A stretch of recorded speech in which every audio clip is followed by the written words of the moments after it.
बिस्मिल्लाहिर्रहमानिर्रहीम नहमदुहु व नुसल्ली व नुसल्लिमु अला रसूलिहिल करीम अम्मा बाद।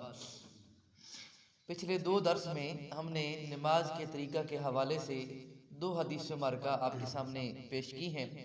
तो चूँकि ये जो बाब है बाब सिफ़तिस सलाती, इसके अंदर मुतलकन नमाज का तरीक़ा ज़िक्र किया गया। नमाज का कुछ हिस्सा एक हदीस में, कुछ हिस्सा एक हदीस में, तो मुख्तलिफ जो अहादीस मुबारका इस बाब में बयान की गई हैं उनमें नमाज का तरीक़ा बयान किया गया। तो मैंने कहा कि जो अलग-अलग अहादीस मुबारका बयान करनी है और उसमें मुख्तलिफ नमाज का जिक्र है, तो क्यों ना एक ही मरतबा नमाज का तरीक़ा आपके सामने बयान कर दिया जाए। आप इसको याद रख लें, महफूज कर लें, तो इसके मुताबिक आप अपनी नमाज की अदायगी करें।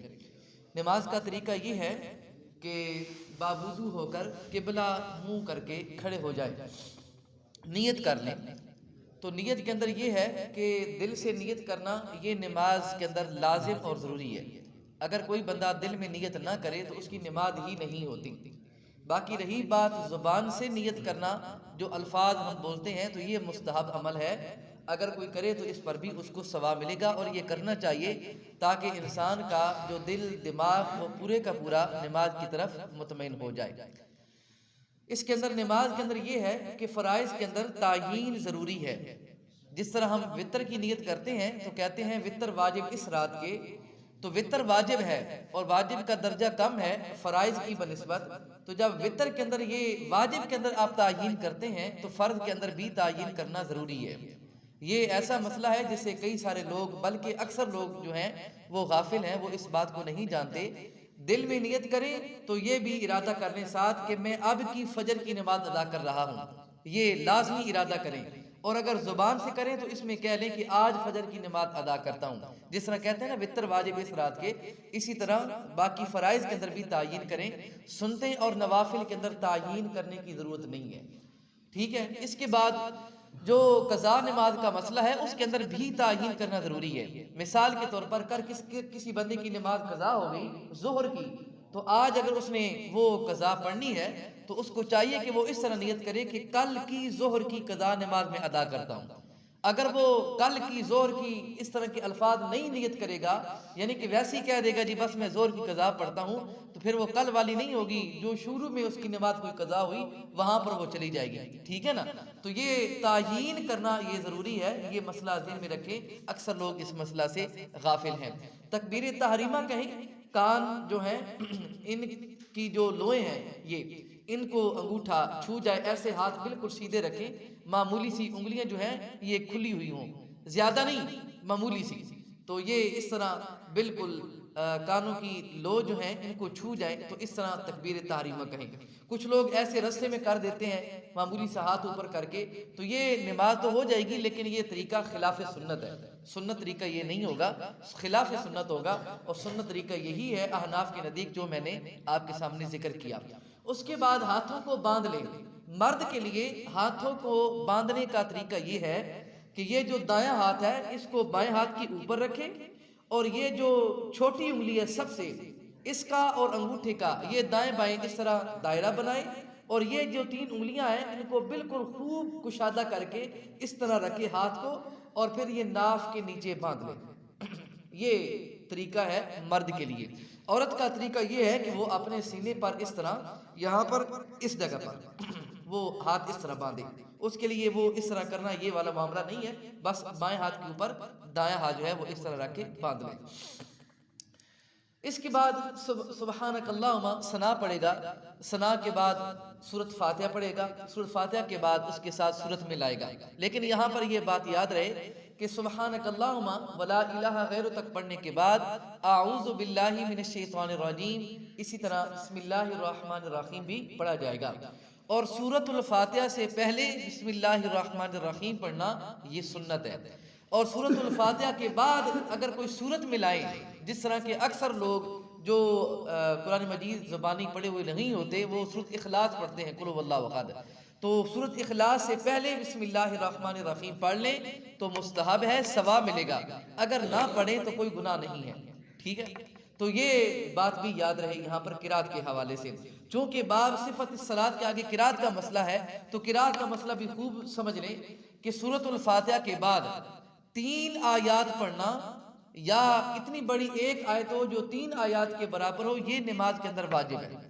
अगर किसी ने कम से कम 3 छोटी आयात की मिकदार नमाज के अंदर किरात नहीं की तो उसने वाजिब को जानबूझकर तर्क कर दिया, और जब जानबूझकर वाजिब को तर्क किया तो उसकी नमाज फासिद हो जाएगी।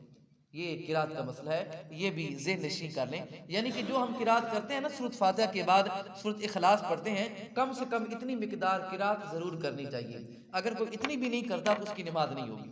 इसके बाद रकू करें। रकू का तरीका मैंने 2 दर्सों में बयान किया कि खूब रकू में झुक जाएं, और झुकते वक्त हाथों को रखने का तरीका ये भी समात कर लें। कुछ लोग उल्टे हाथ रखते हैं, ऐसे कर लेते हैं, कुछ ऐसे कर लेते हैं, कुछ ऐसे कर लेते हैं। ये तीनों तरीके गलत हैं।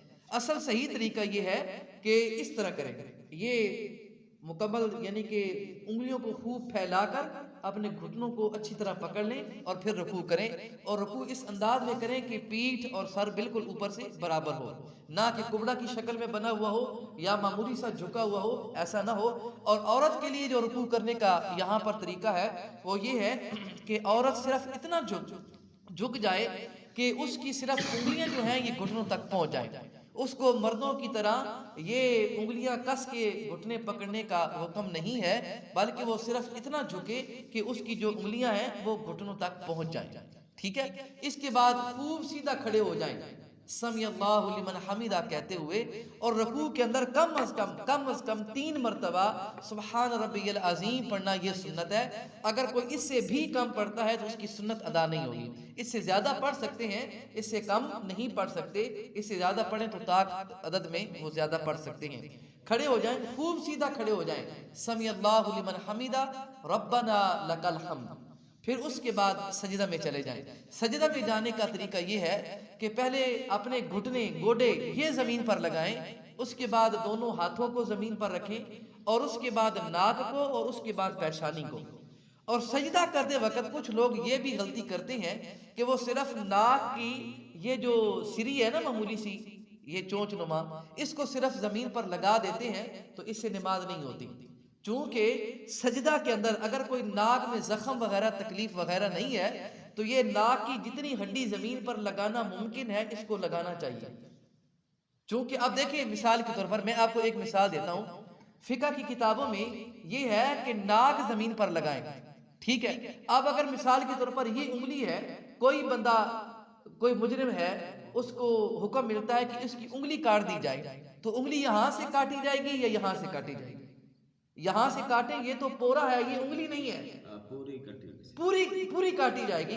तो पूरी यहां पर है, तो जब शरीयत में नाक लगाने का हुक्म है तो नाक ये सिर्फ नहीं है ये जो मामूली सी आप चोंच लगा दें, नाक ये है कि ये पूरी ये हड्डी जमीन पर लगनी चाहिए।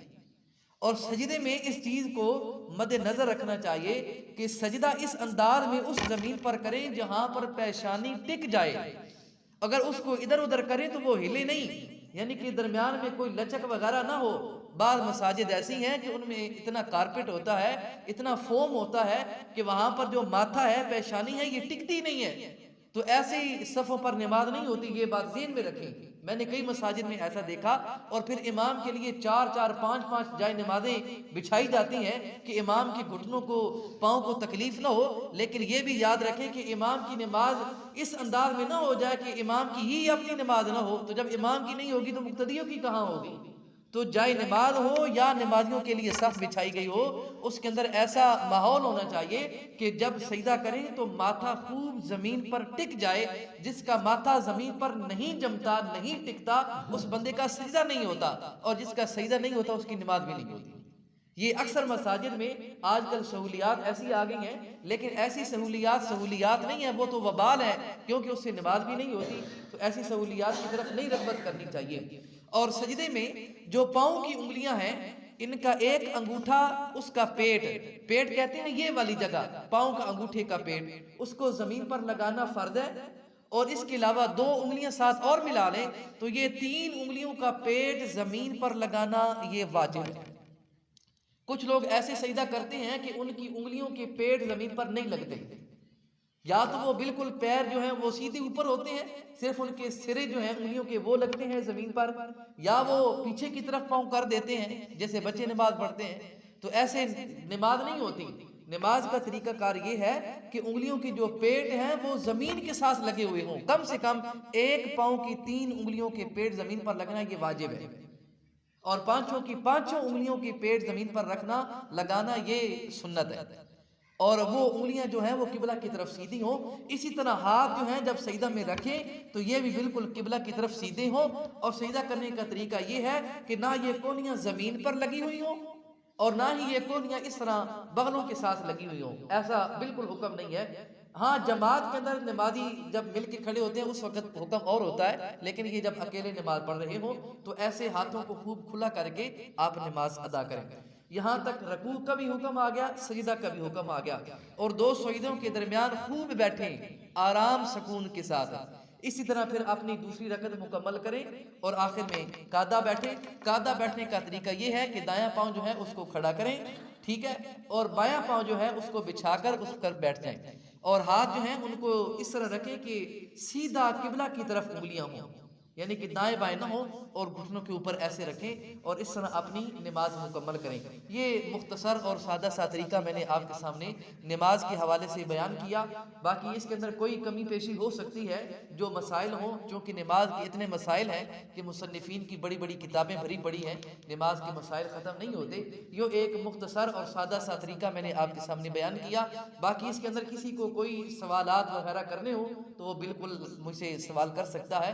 अल्लाह रब्बुल इज़्ज़त की बारगाह में दुआ है अल्लाह ताला हम सबको अमल की तौफीक अता फरमाए। वमा अलैया इल्लल बलागुल।